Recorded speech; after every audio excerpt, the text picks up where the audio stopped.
सब आज काशी के इस क्षेत्र में हैं और वन नेशन वन इलेक्शन पर बात करने के लिए, परंतु यह संयोग कितना सुखद है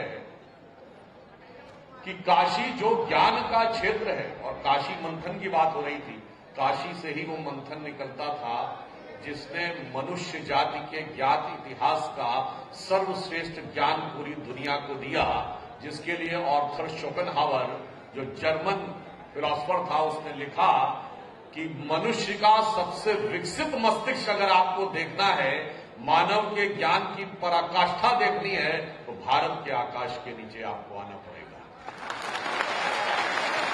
और उस ज्ञान का केंद्र जो धरती रही, अब संयोग देखिए, मैं दिल्ली से आया हूं काशी में, यानी भारत की राजनीतिक राजधानी से सांस्कृतिक राजधानी में।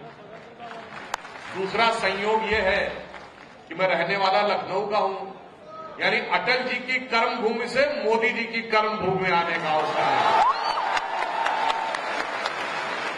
अब उससे भी और बड़े दिव्य संयोग ये हैं कि महाकुंभ अभी अभी समाप्त हुआ है और कल ही हमने महाशिवरात्रि का पर्व देखा है।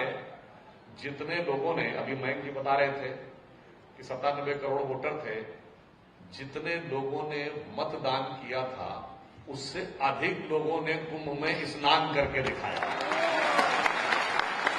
ये भी दर्शाता है कि भारत के अंदर की जीवंतता, भारत का वास्तविक जो बल है, भारत की वास्तविक ऊर्जा कहां पर अवस्थित है। और ये इतना बड़ा अवसर था कि ह्यूमन हिस्ट्री के डॉक्यूमेंटेड इतिहास में आज तक कभी इतना बड़ा जन समायोजन नहीं हुआ।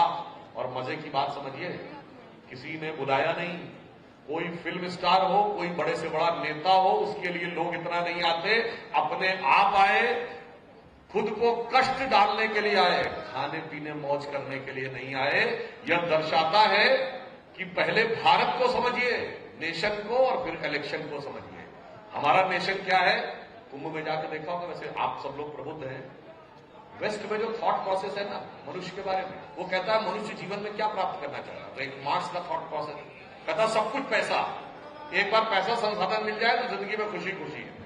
दूसरा फ्रॉइड का है, वो कहता नहीं, शारीरिक सुख मिल जाए वो जिंदगी में सबसे बड़ा है। और एक कोई फ्रेंच फिलोसफर थे, उनका नाम भूलना, वो कह रहे नहीं, समाज में मेरी कीर्ति हो जाए, मैं फेमस हो जाऊं तो बहुत बड़ा है। परंतु हमारे यहां देखिए, इसको बड़े सहज रूप में कहा गया है। 3 चीजें होती जो व्यक्ति को संसार में बहुत मोटिवेट करने की कोशिश करती है, जिसके पीछे व्यक्ति भागता है, कंचन, कामनी और कीर्ति। यही तो वो 3 चीजें हैं जो वेस्टर्न फिलोसफर्स बता रहे हैं। मगर वो जब आकर देखते थे हमारे नागा साधुओं को, तो वो चौंक जाते थे। इन्हें न पैसा चाहिए, न शारीरिक सुख चाहिए, न प्रसिद्धि चाहिए। और ये किस परंपरा से है? जिस जमाने में हम दुनिया की सबसे बड़ी इकोनॉमी होते थे, 35 से 40% ग्लोबल जीडीपी हमारा होता था, उस समय त्याग का ये आदर्श। अगर यहां 73 देशों के लोग आए और कई लाख लोग आए विदेश से, तो मुझे लगता है वो यहां की धरती पे, अभी जब कल यहां पर शिवरात्रि का पर्व था तो आपने देखा होगा बहुत से अखाड़े के सन्यासी यहां पर भी आए। तो मुझे लगता है भस्म रमाए हुए साधुओं को देखिए और पश्चिम को देखिए, तो मुझे एक पंक्ति याद आती है कि वो सुख खोजे भौतिकता में, वो सुख खोजे भौतिकता में, मदिरा और मांस की बोटी में, ये भस्म रमाए अपने तन पर खुश हैं सिर्फ लंगोटी।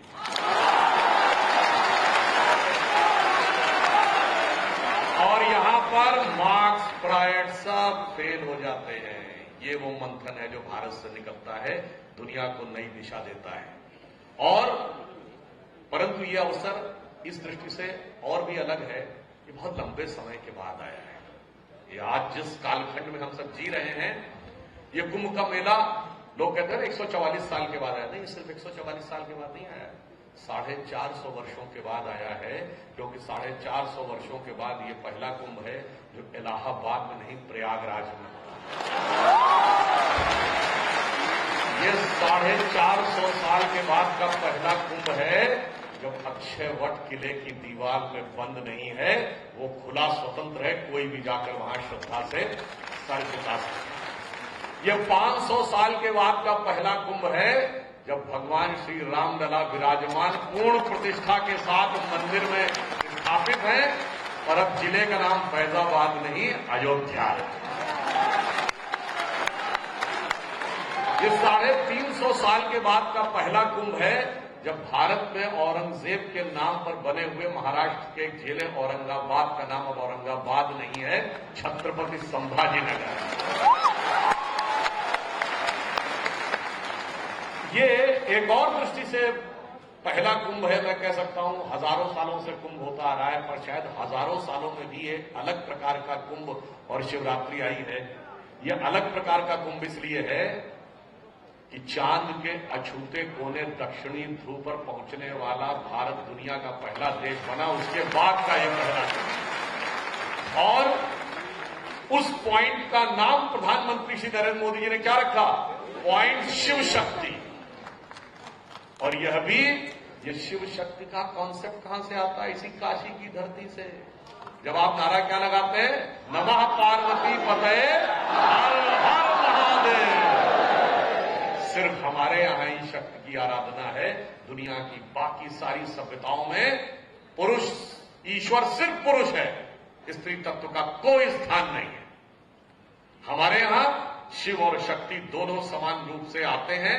और एक और बात समझिए, सिर्फ हमारे यहां अर्धनारीश्वर की भी परिकल्पना है।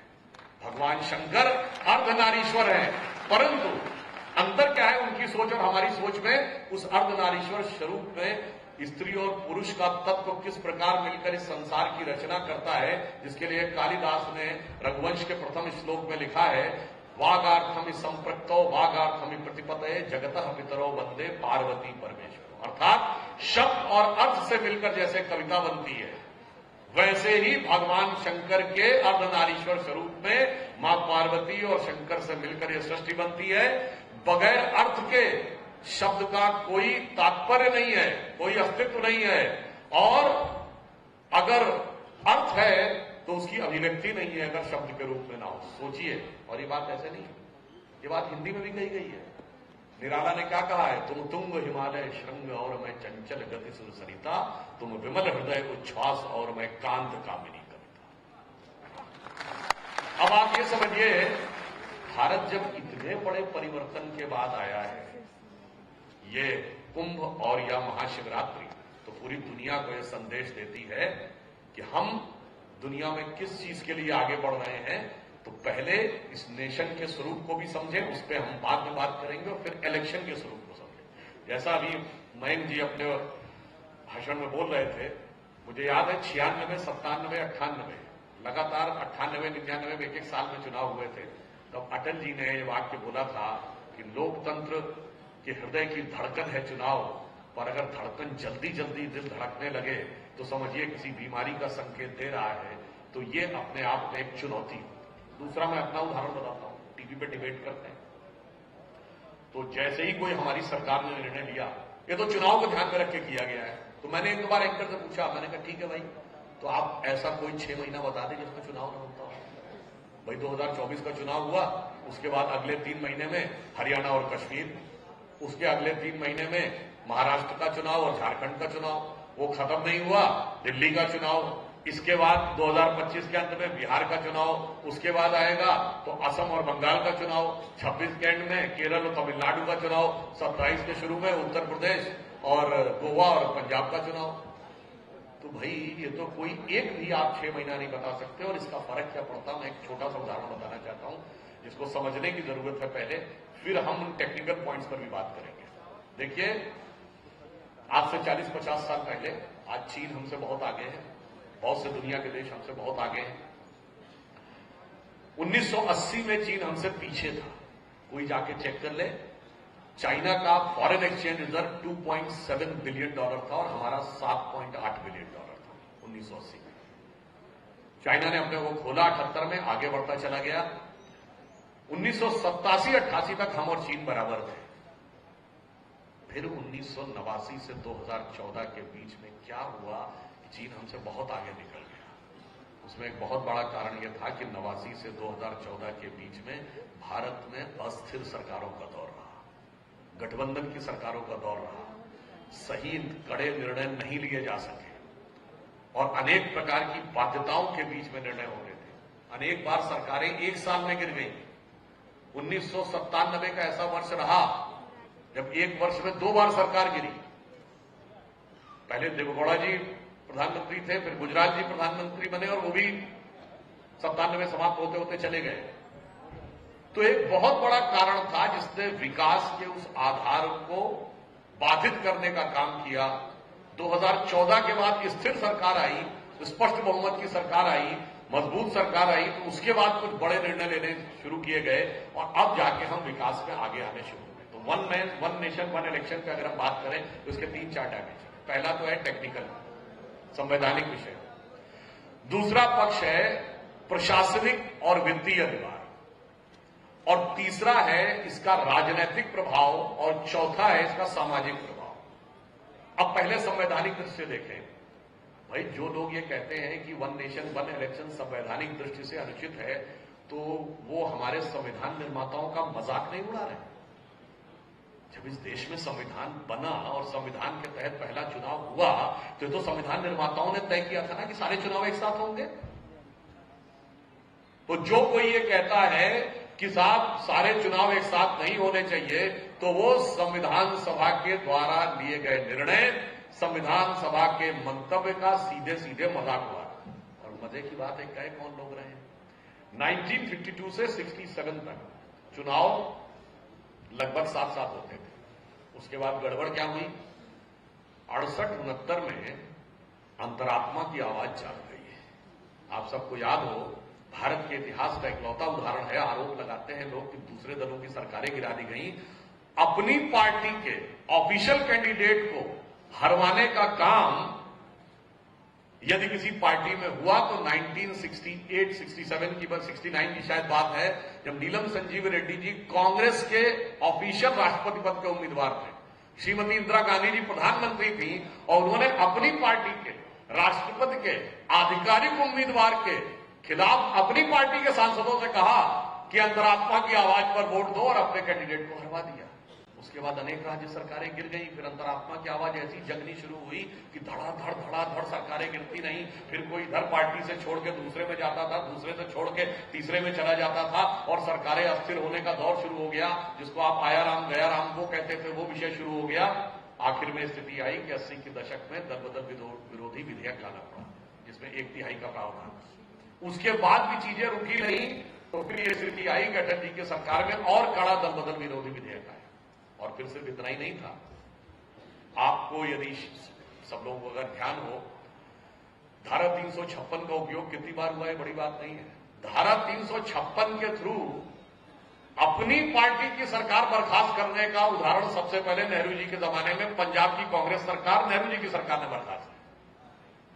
अब उसके बाद जब राज्य विधानसभाएं भंग होनी शुरू होंगी, सोचिए संविधान के ऊपर प्रश्न करने वाले लोगों का स्वयं का आचरण देखिए। ये तो आप कहेंगे चलो बहुत पुरानी बात हो गई 52 की, अब लेटेस्ट बताता हूं आपको।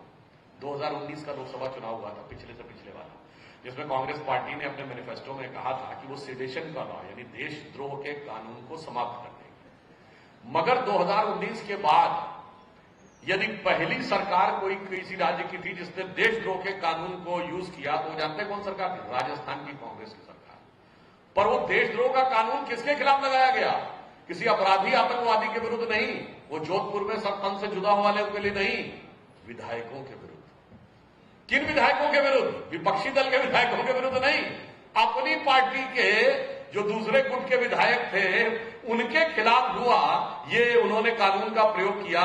ये दर्शाता है कि लोकतंत्र के प्रति कहते क्या हैं और अंदर से क्या रहते हैं, यह बात साफ दिखाई पड़ती है।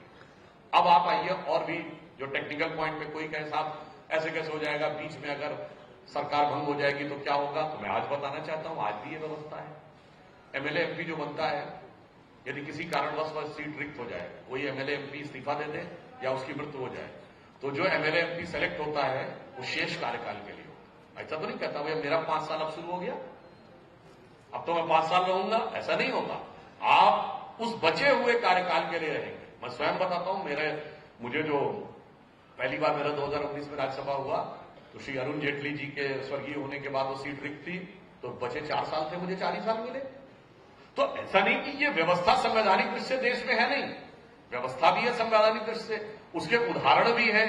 परंतु अब मैं आपको बताना चाहता हूं कि जो लोग इसके ऊपर प्रश्न उठा रहे हैं, उनकी खुद संविधान के प्रति और देश के प्रति क्या आस्था है। अगर बिल्कुल आप टेक्निकल पॉइंट के ऊपर जाएं, तो जब कोई नई विधानसभा गठित हुई, अब इसके बारे में कमेटीज में बाकायदा निर्णय हुआ है कि अब वो एक विचार करके आएगा कि यदि कोई पहले समाप्त हो जाएगा तो शेष कार्यकाल के लिए वो विधानसभा या वो लोक संसद चुन के आएगी, तो कम से कम एक स्थिरता रहेगी कि आने वाले टाइम में, जैसे उदाहरण के लिए अमेरिका में राष्ट्रपति का भी चुनाव हुआ, वहां एकदम फिक्स है कि हर 4 साल के बाद नवंबर के महीने का शायद दूसरा मंगलवार होता है जिसमें कि उनका चुनाव होगा, और उसके बाद वो जनवरी में एक पर्टिकुलर डेट है, उसमें वो कार्यभार ग्रहण करेंगे। तो हर चीज व्यवस्थित ढंग से चलती चली जाती है, तो संवैधानिक उपकरणों को भी काम करने का पूरा अवसर मिलता है, और इसका एक व्यवहारिक पक्ष भी है। अगर आप देखें जो बताया गया कि अभी उन्होंने बताया कि इलेक्शन में 1,35,000 करोड़ रुपया खर्च हुआ, इसके साथ साथ एक और चुनौती आती है, हम पैरामिलिट्री फोर्सेस को अपॉइंट करते हैं। पैरामिलिट्री फोर्सेस का मुख्य काम है आतंकवाद और देश की सुरक्षा और सीमा पर होने वाली गतिविधियों पर नियंत्रण रखना, ये उनका सेकेंडरी काम है, चुनाव कराना। अब हर 2-4 महीने के बाद यदि पैरामिलिट्री फोर्सेस का डिप्लॉयमेंट, जो हमारे सरकारी कर्मचारी हैं जिनकी चुनाव में ड्यूटी लगती है, उनके ऊपर जब तक यह दबाव बना रहेगा कि अब होगा 1 साल बाद यहां होगा, फिर किसी दूसरे राज्य में होगा, तो केंद्रीय कर्मचारियों को वहां भी जाना पड़ेगा, उस चीज से भी मुक्ति मिलेगी। तीसरा, वोटर टर्नआउट इसलिए बढ़ता है कि यदि आपको ये पता हो कि एक बार जाने पे आप 2 वोट डाल पाएंगे, तो जो लोग उस शहर में नहीं रहते जहां उनका वोट है, तो एक बार यह व्यवस्था की जा सकती है कि उन सारे लोगों को 2 दिन की 3 दिन की छुट्टी मिल सके, या वो ये भी सोच सकते हैं कि मेरी उपयोगिता है, मैं जाकर दोनों वोट डाल के चला। अब जहां पर ऐसा नहीं होता है, तो कई बार आपने देखा, और जहां साइमल्टेनियस इलेक्शन हुए वहां के ऊपर ये उदाहरण देखने को मिला है कि वोटर टर्नआउट बढ़ा। अब आता है अगला प्रश्न कि साहब इससे इलेक्शन में प्रभाव पड़ जाएगा, लोकसभा के चुनाव का प्रभाव विधानसभा पे आ जाएगा, परंतु देश की जनता बहुत समझदार है। मैं आपको अभी लेटेस्ट उदाहरण देता हूं, 2019 का लोकसभा, इस बार तो हमारी सरकार आ गई, सेम डे वोटिंग हुई जिन राज्यों में साइमल्टेनियस इलेक्शन हुआ। उस राज्यों में क्या थे, उड़ीसा भी था, आंध्र भी था और तेलंगाना था। तीनों जगह विपक्ष की सरकारें बनी और केंद्र में मोदी जी को 303 मिले। मैं एक और आपको उदाहरण देना चाहता हूं, 1999 का महाराष्ट्र विधानसभा चुनाव, एक ही दिन वोटिंग थी, यानी एक बटन दबाना था केंद्र के लिए और एक बटन दबाना था प्रदेश के लिए। जो हमें केंद्र में वोट मिले लोकसभा में, विधानसभा में उससे 10% कम वोट मिले।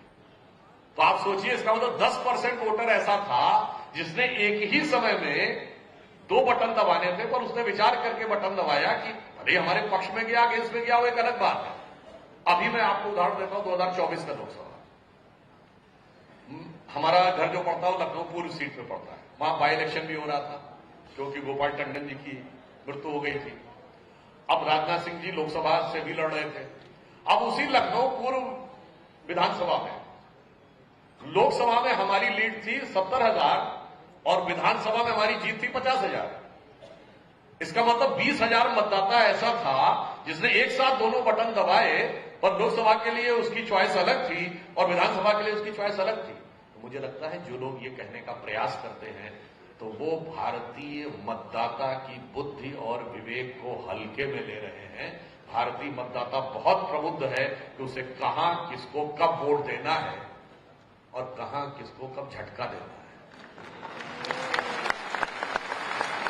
अभी आपने देखा ना, दिल्ली में फ्री वाले थे ना, जो ये मान के बैठे थे कि लोकसभा में 18% वोट मिला है, मगर विधानसभा में तो मुझे 56% वोट मिलेगा ही मिलेगा।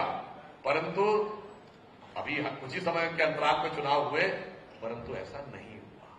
और एक और बात समझिए, ये वही लोग हैं जो आप लोगों को इस प्रकार का भी ज्ञान देते हैं कि गठबंधन हो जाएगा तो पूरा का पूरा वोट ट्रांसफर हो जाएगा। उत्तर प्रदेश में 2019 में सपा बसपा गठबंधन हुआ, अगर गणित के आधार के ऊपर जोड़ते तो सारा खेल खत्म था, परंतु ऐसा तो हुआ नहीं। इसका अर्थ क्या हुआ? मतदाता बहुत समझदार है। आप मतदाता को टेकन फॉर ग्रांटेड नहीं ले सकते कि मैं जैसा चाहूंगा वो वैसा ही वोट करेगा। इसलिए जो लोग इन चुनावों के बारे में इस आधार पे, केवल मैथमेटिकल आधार पे गणना करने की बात कर रहे हैं, तो उनके लिए मैं कहना चाहूंगा 2 और 2 का जोड़ हमेशा 4 नहीं होता। सोच समझ रखने वालों को कुछ नादानी दे बोला। जो लोग केमिस्ट्री पॉलिटिक्स समझते हो, तो पॉलिटिक्स में केमिस्ट्री होती है, सिर्फ हमेशा अर्थमेटिक नहीं चलती है। तो जो ये प्रश्न था, जैसे उन्होंने कुछ प्रश्न उठाए कि राज्य और उसमें अलग हो जाएगा, तो उसके बारे में भी बहुत स्पष्ट है। अब आप आइए, यदि कोई ये कहे कि इसका प्रभाव संघीय आधार पर पड़ जाएगा, यानी प्रेसिडेंशियल फॉर्म में चले जाएंगे, तो मुझे बड़ा आश्चर्य लगता है। मतलब जो लोग ये आरोप लगा रहे हैं, उन्होंने अपनी पार्टी को प्रेसिडेंशियल तो छोड़िए, फ्यूडल फॉर्म में चला रखा है। मतलब पार्टी में तो राजतंत्र स्थापित कर रखा है और कह रहे हैं साहब लोकसभा में ऐसा होगा तो व्यक्ति तंत्र हो जाएगा। मुझे लगता है इससे ज्यादा हास्यास्पद स्थिति नहीं हो सकती। जो अभी मैं जी ने एक बात बोला ना कि democracy by the people, for the people, of the people, तो ये वो दल हैं जिनके लिए जो डेमोक्रेसी है वो by the people, for the people, of the people नहीं है, by the family, for the family, of the family. और पब्लिक के लिए क्या है? BUI, by the people, FAR, for the people, OFF, of the people. जनता से कोई सरोकार नहीं और सब केवल परिवार के लिए करना है। वो लोग आकर हम लोगों को ज्ञान देना शुरू करते हैं कि ये ऐसा है। और मैं यह भी बताना चाहता हूं, जिसको नेता बन के उभरना होता है वो जनता तय करती है। सिर्फ हमारा राजनीतिक दल एकमात्र राजनीतिक दल है जिसके 2 प्रधानमंत्री हुए। आज मोदी जी और स्वर्गीय अटल जी, दोनों के प्रधानमंत्री बनने से बरसों पहले आप किसी से पूछते कौन प्रधानमंत्री होना चाहिए देश का, लोग कहते थे ये होना चाहिए। हम लोग बच्चे थे, अब तो उन्हीं का उदाहरण बता लें, हम लोग भी जन्म से बहुत पहले हुआ। अरे पंडित नेहरू सन 57 में कह दिए थे कि अटल जी प्रधानमंत्री होना चाहिए। हम लोग बच्चे थे, लोग कहते थे अटल जी को प्रधानमंत्री होना चाहिए। और 2007 के बाद जितने सर्वेक्षण आए, मोदी जी को 60%, 70%, 55-56% तो कम कभी मिला ही नहीं जब देश की जनता ने कहा ये प्रधानमंत्री होना चाहिए। और राह चलते किसी को पूछा जाए तो वो बताता था ये प्रधानमंत्री होना चाहिए। मैं आपको एक उदाहरण बताता हूं, उतना व्यक्तिगत 2 उदाहरण। एक बार क्या हुआ, 2013 का समय था, तब तक मोदी जी प्रधानमंत्री कैंडिडेट घोषित नहीं हुए थे। ये 2013 के अप्रैल के महीने की बात है। तो एक बैठक थी पार्टी को, बहुत लेट होनी थी, तो हमने अपना ड्राइवर छोड़ दिया। रात में करीब 12, साढ़े 12 बजे, तो जिनके घर पे बैठक थी उन्होंने अपने गाड़ी से हमको छुड़वाया। हम अभी थोड़ा बैठे ही थे कि उस ड्राइवर का मिस्ड कॉल मेरी फोन पे आया। मैंने कहा ये इतनी रात में क्यों कॉल कर रहा, 1:15 बजे? तो उसने कहा कि साहब ये पुलिस वाले हैं, ये आपसे बात करना चाहते हैं। तो मैंने सोचा हो सकता है इसने कुछ गड़बड़ कर दिया हो या कुछ ऐसा हो। तो मैंने पूछा इसने क्या किया? तो उन्होंने कहा किया कुछ नहीं था, ये शायद उसको कोई ATM में प्रॉब्लम आ रही थी, तो गाड़ी रात में खड़ी थी किनारे। तो जो पेट्रोलिंग में पुलिस कार जाती ना, तो भाई रात में 1 बजे लगातार ये गाड़ी क्यों खड़ी, तो आके सिर्फ पूछने लगे। तो उसने हमारा नाम लिया, उस समय राजनाथ सिंह जी अध्यक्ष थे। तो उसने कहा कि इसने बताया कि आप भाजपा के राष्ट्रीय अध्यक्ष के सलाहकार हैं, तो हमने इससे रिक्वेस्ट किया कि मेरी 1 मिनट बात करा दो, मैं उनसे विनती करना चाहता हूं। मैंने कहा जी कहिए। कहा साहब हम सिर्फ ये कहना चाहते हैं आप मोदी जी को ले आइए, वही देश का कल्याण। कोई राजनीतिक प्रक्रिया से ये नेता नहीं बनता, नेता जनता के बीच में से उभर के बनता।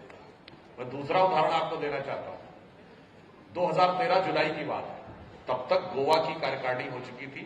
मोदी जी कैंपेन कमेटी के चेयरमैन घोषित हो चुके थे, पर प्रधानमंत्री के आधिकारिक उम्मीदवार 13 सितंबर 2013 को हुए।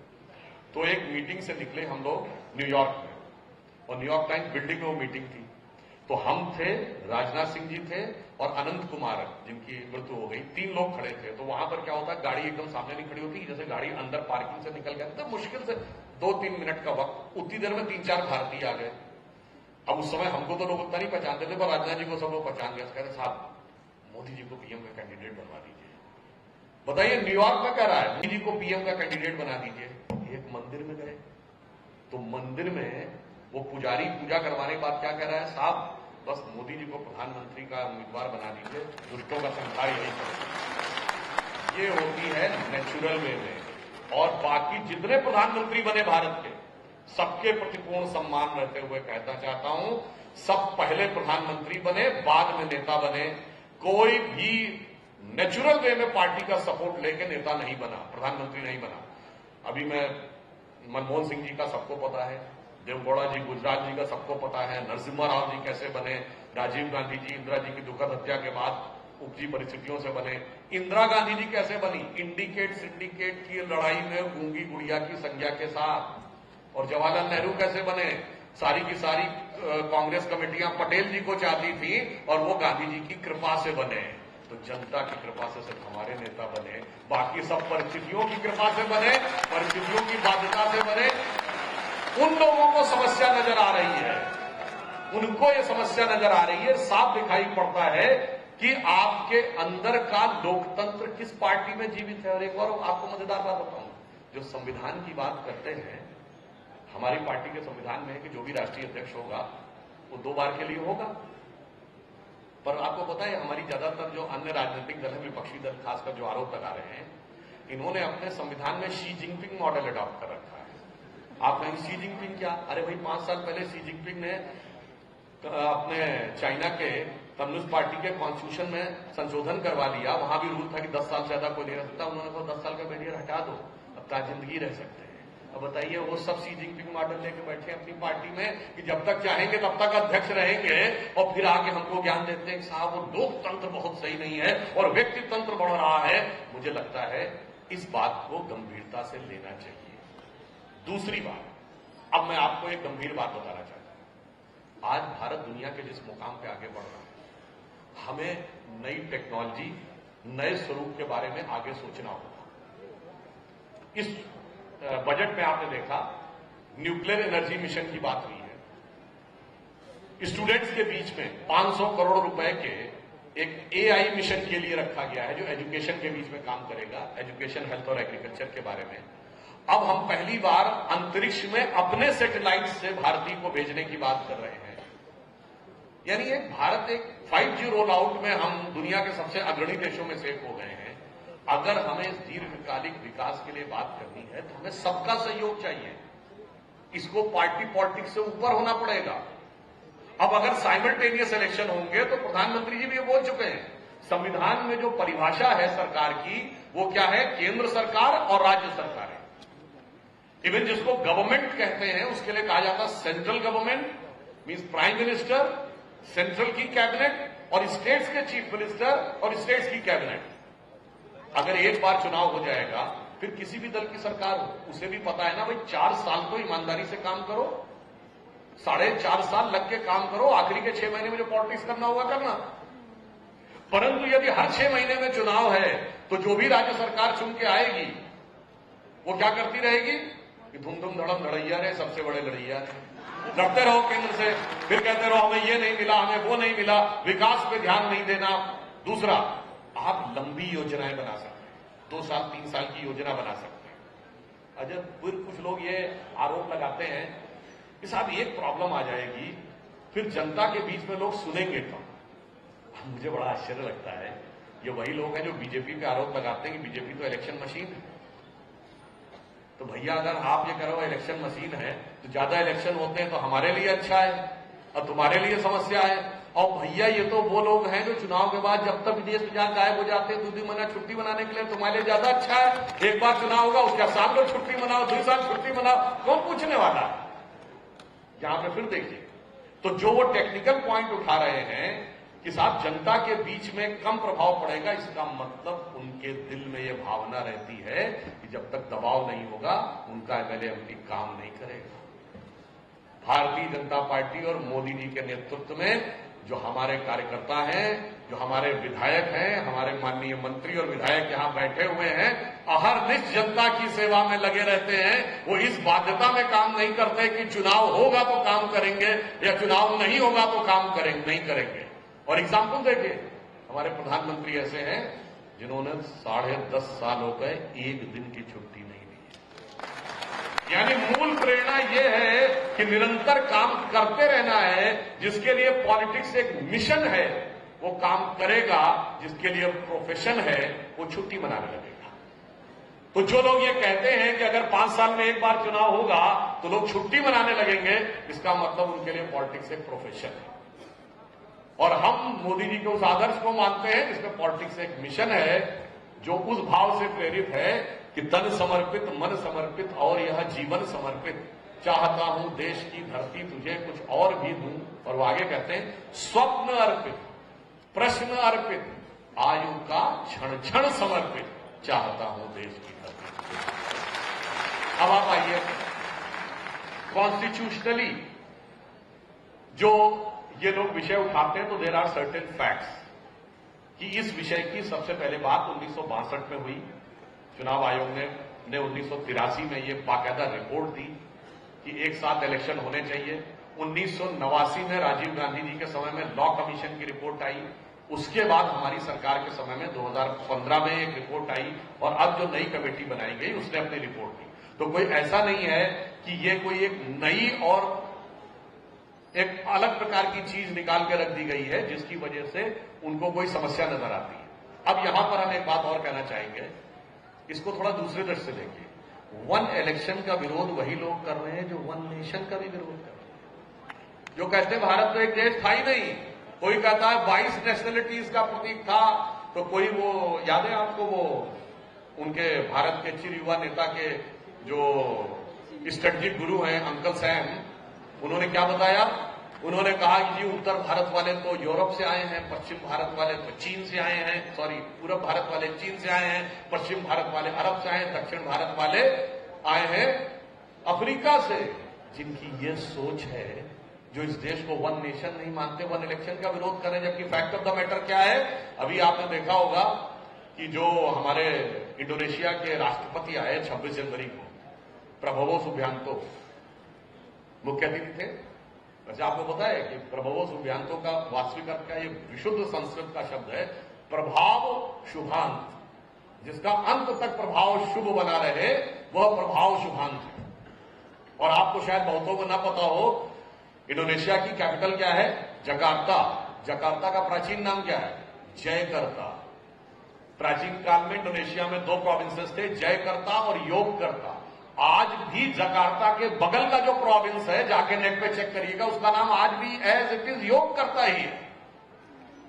और उसके प्रेसिडेंट ने जो लंच डिनर था राष्ट्रपति भवन में, वो वीडियो अवेलेबल है, जाके देख के उसने क्या बोला? उसने जो अंग्रेजी में बोला, मैं हिंदी में बोल रहा हूं, उसने कहा कि भारत के साथ हमारा संबंध सिर्फ सांस्कृतिक नहीं है, जेनेटिक भी संबंध है। और आगे इंडोनेशिया के राष्ट्रपति ने बोला कि few weeks back I got my genome sequencing, genetic sequencing done and I was told that I am having an Indian DNA. अब बताइए, वो तो अपने को इससे जोड़ रहा है, मगर ये वन इलेक्शन का विरोध करने वाले कह रहे हैं अरब से आए, चीन से आए, यहां से आए, वहां से आए। और उनको भी मैं बता देना चाहता हूं कि ये देश क्या है ये उनको आइडिया नहीं। जहां जहां से आए उन्होंने बोला, तो मैं सिर्फ 2 उदाहरण देना चाहता हूं।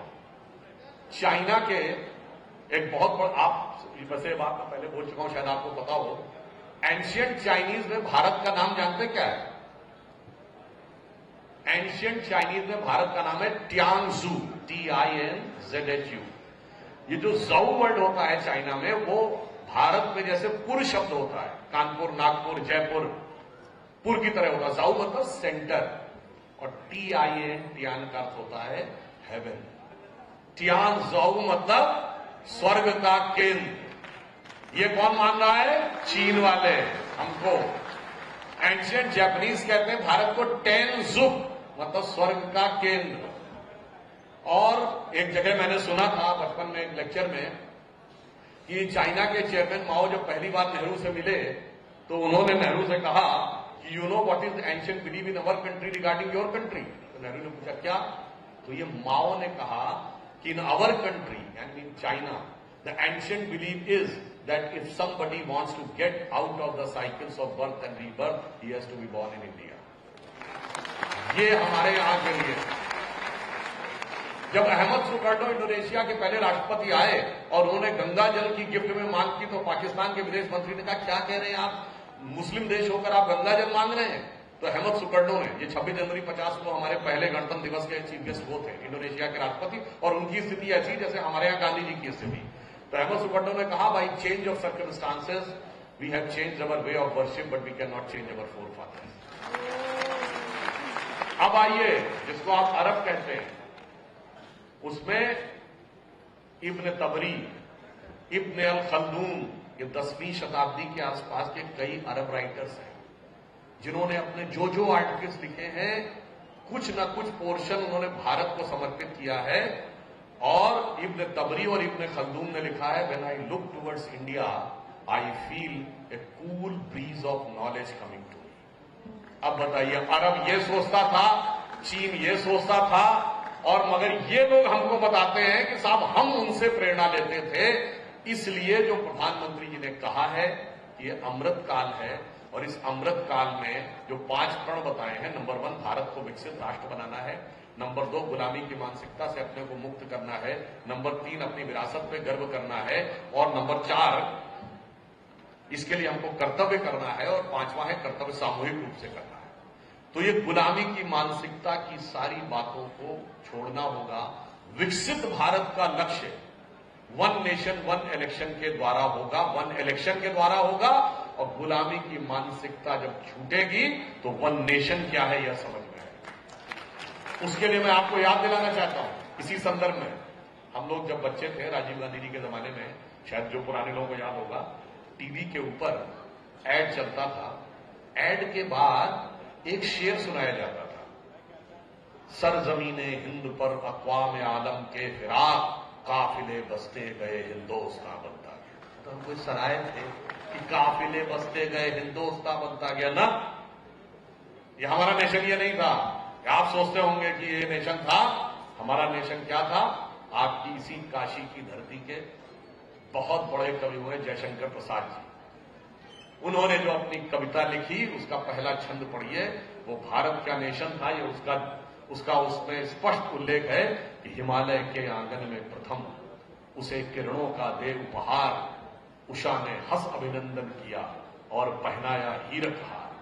जगे हम लगे जगाने विश्व, लोक में फिर फैला आलोक, व्योमतम पुंज हुआ तब नष्ट, निखिल संस्कृति हो उठी अशोक। अब उन्होंने आगे क्या लिखा, विमल वाणी ने वीणा ली, कमल कोमल कर में सप्रीत, सप्त स्वर सप्त सिंधु में जगे, छिड़ा तब मधुर साम संगीत। पूरी दुनिया को ज्ञान हमने दिया, ये हमारा भारत था। और आपको एक और बड़ी मजेदार बात बताएं, हम कभी कभी जब पढ़ते हैं तो हमें बड़ा वो लगता है, लोग कहते हैं साहब हम जेनेटिक रिसर्च बता रहे हैं, तो कहते हैं साहब 10% कनेक्शन ह्यूमन जीनोम का में ऑस्ट्रेलिया में भी दिखता है इंडियन डीएनए। तो हो सकता है ऑस्ट्रेलिया से आए हो, पता नहीं सेंट्रल एशिया में दिखता है, तो हो सकता है सेंट्रल एशिया से आए हो। फिर वो कहता नहीं वो यूरोपियंस में भी इतना % दिखता है, तो वहां से आए हो। मेरे भाई ये कहे ज्ञान देने में लगे, ये क्यों नहीं करते, यहीं से निकल के सब जगह गए। अच्छा, अब अगर तुमसे पूछा जाता है कि वो अफ्रीका से निकल के और यूरोप से निकल के भारत ही क्यों आए, नहीं यहां पर क्लाइमेट थोड़ी ज्यादा अच्छी थी ना, यहां उतनी ठंडक थी ना उतनी गर्मी थी, नदियां बहुत थी, उपजाऊ था, इसलिए यहां के सेटल हुए। तो मेरे भाई इसका उल्टा क्यों नहीं सोचते हो, भाई यहां क्लाइमेट अच्छी थी, यहां वातावरण अच्छा था, तो यहीं से सभ्यता शुरू हुई और उसके बाद धीरे धीरे गए। ये तो नहीं मानना है, क्योंकि 1 नेशन वालों को एक और बात कहनी है। जानते हो क्या कहते हैं, आप सबने सुना होगा, हम लोग अपने स्टूडेंट लाइफ से सुन रहे हैं, और जो बच्चे हैं उनको जरूर समझना चाहिए, हम इतने अच्छे थे तो हम गुलाम क्यों रहे, बताया जाता है ना। फिर कहा जाता ठीक है हम गुलाम थे, हमने मान लिया, तो फिर समाज में जो विकृतियां आई उसके हम कैसे जिम्मेदार हैं। जब हम गुलाम हैं तो हम कैसे जिम्मेदार हैं, जो शासक हो जिम्मेदार है, नहीं जिम्मेदार तो तुम ही हो, या जिम्मेदार है तो हम गुलाम कैसे थे, नहीं भाई गुलाम तो तुम थे। ये कुछ लॉजिक कॉन्ट्रडिक्टरी नहीं लगता है। अगर हम गुलाम थे तो हम अपना निर्णय नहीं ले सकते थे, और अगर हम अपना निर्णय लेने में सक्षम थे तो हम गुलाम नहीं थे न। दोनों बातों से आपके मन में ग्लानि भरना है। अगर आप ये कहें कि आप गुलाम नहीं थे, देश में कॉन्फिडेंस आ जाएगा कि आपको तो पूरी तरह कोई गुलाम बना ही नहीं पाया ना, कॉन्फिडेंस तो नहीं आने देना है, तुम्हारे दिमाग को भर के रखना है कि आप गुलाम थे। और अगर आप ये कहें कि जो गलतियां आई, समाज में विकृतियां आई, नहीं, वो तो कैसे शासक की वजह से, वो तो तुम्हारी वजह से ही आई। ऐसे जो कॉन्ट्रडिक्टरी लॉजिक जिन लोगों ने देकर हमारे दिमागों में भरने का प्रयास किया है, मुझे लगता है उनकी वही वो लोग हैं जिन्होंने इस एक नेशन को कभी मजबूत नहीं होने दिया। वो कभी चाहते नहीं थे कि भारत एक शक्तिशाली राष्ट्र के रूप में उभरे।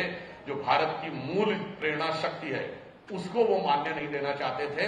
अब यहां पर मैं एक और बात कहना चाहता हूं, जो इस नेशन की बात कर रहे थे, अभी कुछ दिन पहले बात आई थी ना कि भारत की शक्ति का वास्तविक प्रकटीकरण, जिसे कहते हैं ना स्व का प्रकटीकरण, स्वतंत्रता का, राम मंदिर के शिलान्यास से होगा, राम मंदिर के उद्घाटन से। इसमें बहुत लोग एग्रेसिव होते हैं। नहीं साहब, मैं बताना चाहता हूं और आज मैं ये बात जिम्मेदारी के साथ कह रहा हूं।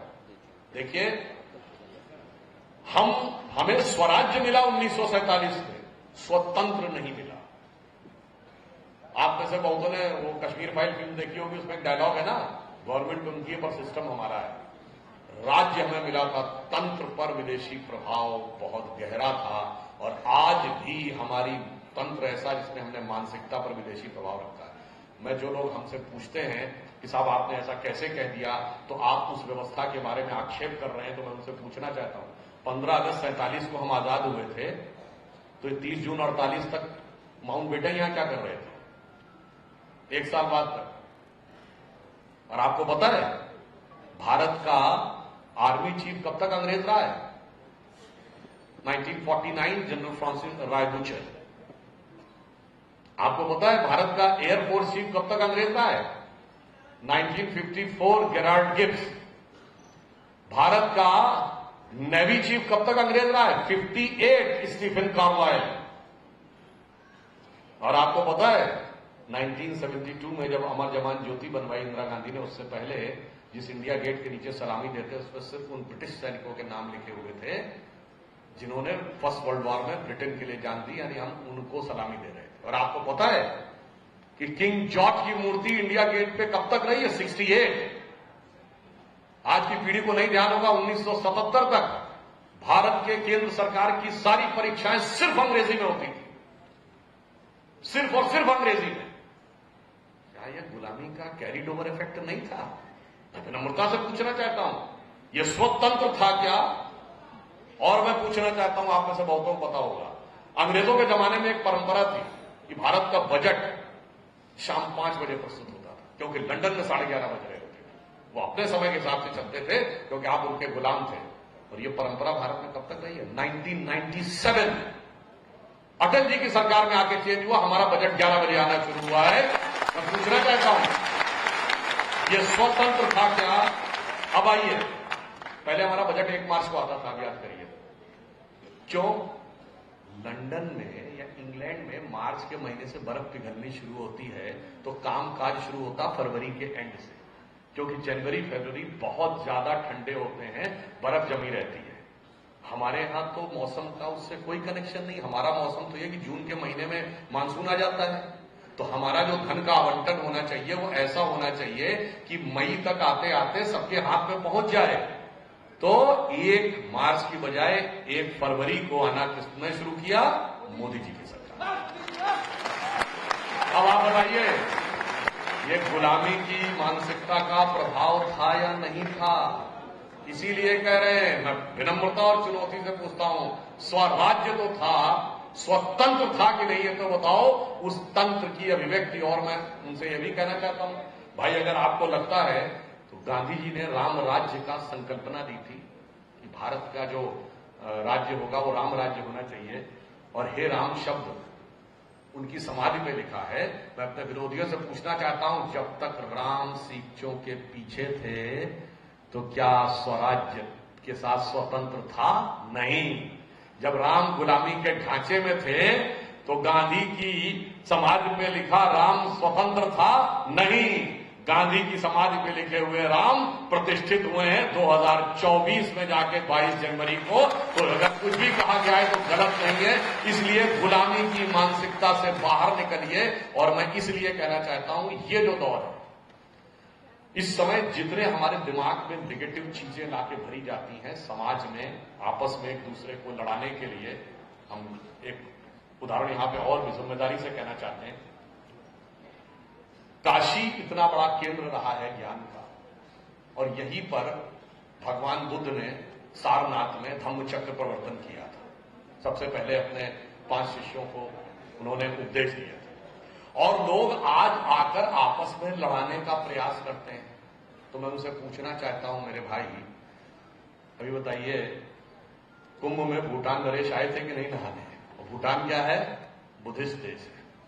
अब मैं आपको ये बताना चाहता हूं, जो लोग ये कहने का प्रयास करते हैं हिंदू धर्म के भिन्न भिन्न हिंदू फैमिली के लोग सिख, जैन, बौद्ध के साथ लड़ाने की, तो मैं उनसे पूछना चाहता हूं, जिन लोगों ने ये कहा कि बौद्ध धर्म को नष्ट करने में हिंदुओं की भूमिका रही, तो मैं उनसे कहना चाहता हूं, Baba Saheb Ambedkar writings and speeches, ये डॉक्टर अम्बेडकर ने खुद लिखा है, विद रेफरेंस बोल रहा हूं, Baba Saheb Ambedkar writings and speeches, published by Maharashtra government 1987, then republished by central government ministry of social justice and empowerment January 2014। उसमें बाकायदा एक चैप्टर 9 है, जो पूरा चैप्टर डॉक्टर अम्बेडकर ने डिक्लाइन ऑफ बुद्धिज्म नाम से लिखा है। और ये डॉक्टर अम्बेडकर खुद लिखते हैं, ये उनके वर्ड है, मेरे नहीं। There is no doubt about it that the decline of Buddhism happened because of the brutal invasion of Muslims. ये डॉक्टर अम्बेडकर ने लिखा है। कोई अगर इस बात पे, और मैं तो कह रहा हूं भाई, आज का जमाना तो ऐसा ना, सोशल मीडिया पे कुछ गलत होगा तो शाम को छेका देना, न छेका देना तो पढ़ के फिर शांत रहना, फिर हल्ला मत मचाना। अब दूसरा मैं उदाहरण देना चाहता हूं। चलो भैया, इतिहास में क्या हुआ वो तो मतलब पहले आज का उदाहरण बताओ। आज से केवल 75 साल पहले दुनिया का सबसे बड़ा बुद्धिस्ट देश कौन था? चाइना। बौद्ध धर्म को किसने नष्ट किया? कम्युनिस्टों ने या हिंदुओं ने? चाइना के बाद सबसे बड़ा बुद्धिस्ट देश कौन था? तिब्बत। किसने तबाह किया? कम्युनिस्टों ने या हिंदुओं ने? सबसे बड़े बौद्ध धर्म गुरु दुनिया के कौन है? दलाई लामा। उनको जान से मारने की कोशिश किसने की? कम्युनिस्टों ने या हिंदुओं ने? आफ्टर तिब्बत सबसे बड़ा बौद्ध देश कौन था? वियतनाम। किसने तबाह किया? कम्युनिस्टों ने कि हिंदुओं ने? उसके बाद आज सबसे बड़ा बौद्ध देश कौन है? बर्मा। वहां बौद्ध विहारों में कौन अटैक कर रहा है? रोहिंग्या या हिंदू? श्रीलंका में बौद्ध विहारों में कौन अटैक कर रहा है? रोहिंग्या या हिंदू? और अब आइए 2001 में भगवान बुद्ध की सबसे बड़ी मूर्ति बामियान अफगानिस्तान में तोप लगाकर किसने उड़ाई? तालिबान ने कि हिंदुओं ने? बोध गया में 2013 में विस्फोट हुआ, समय रहते वो बम नहीं हटा लिए गए होते तो मंदिर का एक हिस्सा डैमेज हो सकता था, तो किसने किया? कट्टरपंथी जिहादियों ने या हिंदुओं ने? मेरे भाई, जो आंखों देखा है उसका तो जवाब दे दो, और जो डॉक्टर अम्बेडकर ने लिखा है और जो आंखों दिख रहा है, दोनों एक समान है। और एक और बात कहना चाहूंगा, दुनिया का सबसे बड़ा बुद्धिस्ट देश जिसमें किंगशिप है वो है थाईलैंड। थाईलैंड का राजा टाइटल क्या होल्ड करता है? King Rama the 10th। और अभी जो है वजलोंगकुंग जो वहां के राजा हैं, इससे पहले जो राजा थे उनका नाम था भूमिबल अतुल तेज। एक्चुअली में वो संस्कृत का शब्द है Bhumibol Adulyadej, king Rama the 9th। And this is the biggest Buddhist country of the world. इसलिए मैं कह रहा हूं, ये जो गुलामी की मानसिकता का विष जो है, और खासकर मैकाले और मार्क्स की मानसिकता का विष जो समाज में सिर्फ लड़ाने के लिए है, हमें उन चीजों से संभल के रहना है। और अंत में मैं एक और बात भी कहना चाहूंगा, ये वो लोग हैं जो हर नई व्यवस्था का विरोध करते हैं। जब भी कोई एक नया परिवर्तन आने का प्रयास होता है तो ये लोग सदैव विरोध करते हैं। इसका एक सबसे बड़ा उदाहरण देना चाहते हैं। जब मोदी जी आए सरकार में और उन्होंने कहा कि जनधन अकाउंट खोलेंगे, तो उस समय रिजर्व बैंक के लोगों का कहना था कि एक साल में 1-1.5 करोड़ से ज्यादा नहीं खोल सकते। वित्त मंत्रालय कहना था 2-2.5 करोड़ से ज्यादा नहीं खोल सकते। मोदी जी ने कहा कुछ नहीं, 31 मार्च 2015 तक 10 करोड़ अकाउंट चाहिए। और जब अकाउंट खुलने की बात आई तो लोगों ने कहा साहब अकाउंट खुल जाएंगे, पैसा कहां से आएगा? मोदी जी ने कहा पैसा मैं बताऊंगा कहां से आएगा, तुम पहले अकाउंट तो खोलो। उनके दिमाग में डीबीटी थी, पहले अकाउंट खुलवाया फिर डीबीटी, उसके बाद मुद्रा योजना। यानी पहले गरीब को आप अकाउंट से तो जोड़िए। अकाउंट से जोड़ने से क्या हुआ? एक जमाने में जो 1 रुपया दिल्ली से चलता था 15 पैसे पहुंचता था। तो राजीव गांधी जी बोले थे, वैसे थोड़ा सा जानकर बहुत से लोगों को नहीं ज्ञान होगा, राजीव गांधी जी बोले कहां थे? वो फ्लोर ऑफ द हाउस पे बोले थे पार्लियामेंट। और उनका एग्जैक्ट वाक्य जानते क्या था? दिल्ली से जब रुपया चलता है तो एक हाथ से दूसरे हाथ से तीसरे हाथ में जाते जाते घिसते घिसते 15 पैसे पहुंचता है। ये एक हाथ से दूसरे हाथ से तीसरे हाथ में जाने हाथ वालों ने ऐसी करामात दिखाई थी कि 15 पैसे ही पहुंचता था। अब मोदी जी ने वो काम किया है कि हाथ वाले हाथ मलते रह जाते हैं, 100 का 100 पैसा पहुंचता है। अब उसके बाद अगर आप देखें, आज 54 करोड़ जनधन अकाउंट है, उसमें 2 लाख करोड़ रुपया है। यानी ये होता है नई व्यवस्था से कैसे लोगों को जोड़ना। दूसरा उदाहरण, वित्त मंत्री चिदंबरम जी का फ्लोर ऑफ द हाउस पे दिया गया बयान है कि जब डिजिटल ट्रांजैक्शन की बात आई तो उन्होंने कहा भारत में कैसे कम पढ़े लिखे लोग हैं, ये तो टेक्स सेवी है ही नहीं, ये कैसे मोबाइल से और कंप्यूटर से पैसे का लेन देन कर पाएंगे, ये तो असंभव है। और आज डिजिटल ट्रांजैक्शन में हम दुनिया के नंबर 1 देश हैं। और नंबर 1 ही देश नहीं है, 48% डिजिटल ट्रांजैक्शन हमारे यहां होता है, जो अमेरिका और चीन का मिला के उससे ज्यादा है।